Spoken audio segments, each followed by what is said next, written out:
Well, it's been one full week since I got Apple Vision Pro, and I've done lots of things working in Final Cut on my Mac, mirroring in VR. I've watched 3D movies, had immersive experiences, and tried a bunch of third-party apps. But the question I keep getting from people is it worth it, and should I buy it? It's a hard question to answer, but I'm going to attempt to do it in this video. I do think there are two very specific kinds of people that might benefit from actually getting this right now, today, in this first generation, imperfect, heavy, uncomfortable version of the product. I'm going to break it down into three criteria, and the first one is you just need to have about $4,000 ready to burn. And yes, that's about what it's going to cost. If you want to upgrade the storage, get Apple Care, maybe some accessories like a travel case, which there are cheap ones on Amazon, I'll link some in the description. This is an expensive device. So a good way to answer that question is, are you ready to spend that amount of money and not feel bad if you don't use the device very often? How would you feel about buying a top-of-the-line 12.9-inch iPad Pro right now, not knowing what you're going to use it for, and probably not doing any work on it? If you max out one of those devices, you're over $3,000. Now, I love the iPad. I use it all the time. I actually edit podcasts on it.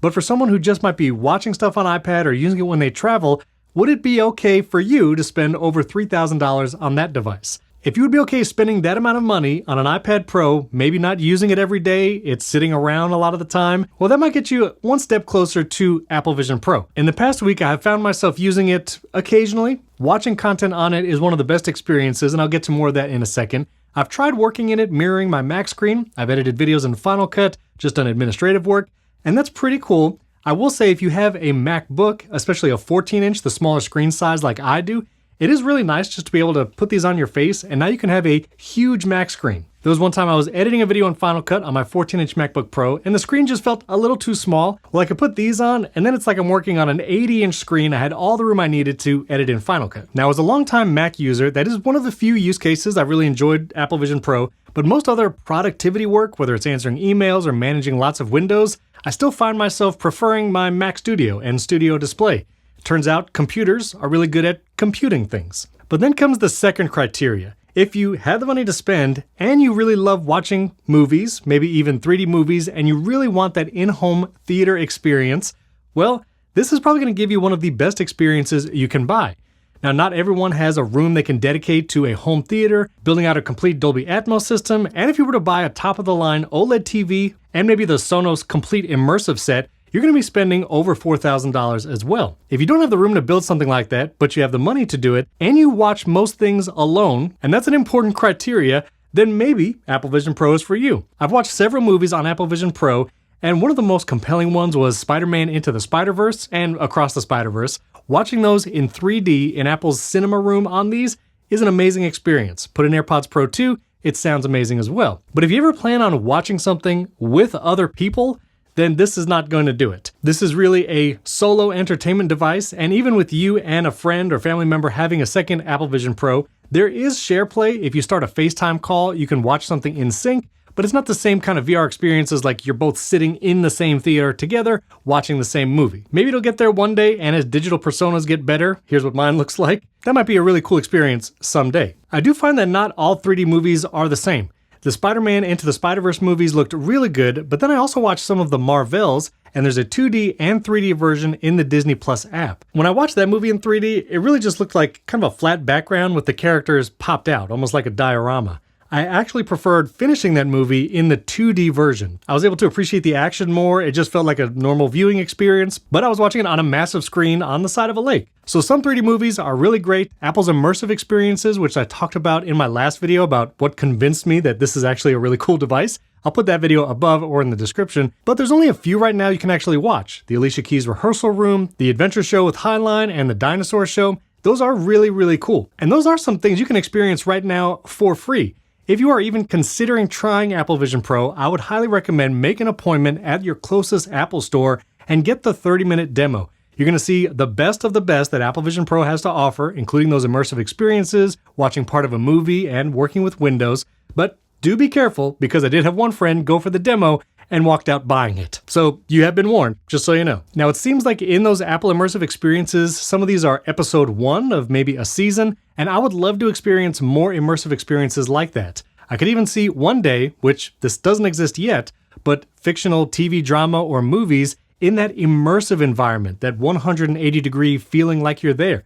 I can imagine a detective or cop show, And when there's an interrogation room scene, you could feel like you're sitting in the room. Again, that doesn't exist right now, but now that Apple Vision Pro has officially launched, it's getting in the hands of developers, we might see more of that content in the future. And speaking of developers, there are some really cool apps that are available right now for Apple Vision Pro. If you watch YouTube, which if you're watching this video, then yeah, you do. The Juno app made by Christian Seelig, he was the developer of the Apollo app, must have for watching YouTube in Apple Vision Pro. YouTube on the website, it's not great. There's small touch targets or eye tracking targets. The Juno app is a must if you have an Apple Vision Pro. And there's some cool experiences like the Cosmic app floating around our solar system, looking by planets. And now that the platform has officially launched, there's new apps coming all the time. The Voyager app by 4Flight is a really cool experience. You can go to different airports in the US and watch the planes take off and land live, like it's happening right now.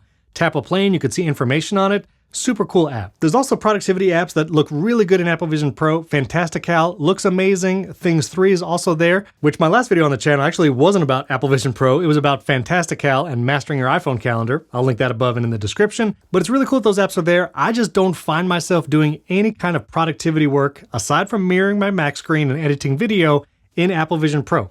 So again, who is this for? If you plan on doing work in this, probably not. Unless you fit in criteria number 3. So if you have the money to burn and you really want to watch entertainment solo in Apple Vision Pro, the third kind of person that might really benefit from this device are those who travel often. If you're traveling on planes, trains, and you're by yourself while you're traveling a lot of the time, this is going to be the ultimate device, not just for entertainment, but also moving into that productivity category. One of the cool things is when you mirror your Mac screen to Apple Vision Pro, the screen on your Mac goes totally dark. You can't see anything. So if you're working on a train or plane and you don't want to think about shoulder surfers, you can work on sensitive material and not worry about privacy or security because only you are seeing it. And all those amazing entertainment experiences I talked about before, you can carry with you everywhere you go. When you're flying on the plane, when you get to the hotel room. If you're like me, you try to play your content on the hotel room TV, maybe brought an HDMI cable to connect your iPad, or you're trying to AirPlay, which never works. You don't have to do that anymore. You can have that same incredible home theater experience in any hotel you go to. Some of the most popular videos I've been seeing on YouTube are the ones using Apple Vision Pro on a plane, and I think for good reason. People understand that this on a plane is kind of the ultimate entertainment device. If you have AirPods Pro or AirPods Max, think about the audio aspect of kind of closing out the world around you when you're on a plane or a train. Well, this does that just for the visual. It closes everything out and you can experience something just for yourself. So who's it for and should you buy it? Those are my 3 criteria. If you're okay spending $4,000 on a device you might not use every day and you're not really sure what you'll do with, then that's number 1. Number 2, if you want an incredible home theater experience, you're maybe already going to spend the money on it, you don't have room for it, and you're watching solo. And number 3, if you travel often. I'm 100% going to bring this with me every time I travel. Now, I did get Apple's travel case. It is a little bulky, but honestly, I kind of love it. I like the design, I like the feel, and I know it's going to protect the Apple Vision Pro.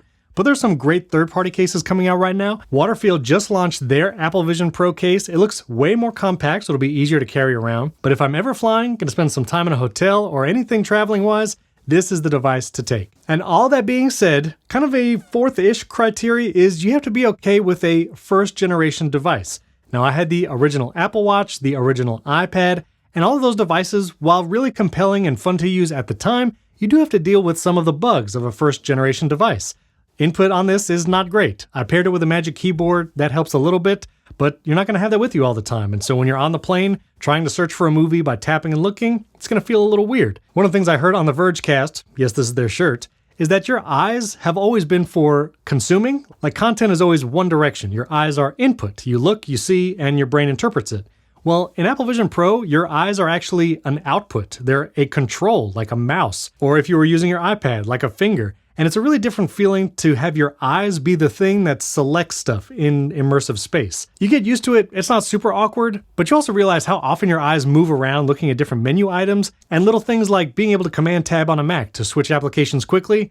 There's no way to do that. You have to look at the app you want, you have to tap and activate that window. And like I mentioned third-party apps before, there are more and more experiences launching for Apple Vision Pro pretty much every day, but there's not a huge selection. Just like the original iPad and Apple Watch, Apple's first-party apps and experiences will be the best ones right now until developers really get their handle on what it's like to make apps for this kind of device. But whether you're going to buy it or not, I highly recommend just trying it. I brought this over to my mom's house last night and she got to try some of the immersive experiences, and it truly is wowing, for lack of a better word. So make an appointment, try the demo, Be careful, you might be tempted to buy it after trying the demo because it really is a one-of-a-kind experience. The immersive video like the Alicia Keys rehearsal room and the Adventure Highline, I've never experienced anything like that, and it's pretty cool. Well, if you have any questions on Apple Vision Pro, drop comments below this video. I'll answer those and maybe do a follow-up video on it. And don't forget to subscribe to the channel. I have a new shortcuts video coming next up on the channel. And if you haven't seen any of those, I'll leave a playlist right up here, starting with Shortcuts 101, 7 basic shortcuts, all the way to advanced automations. And I'll leave another video right up here that YouTube thinks you'll really enjoy. Thanks for watching. I'll catch you next time.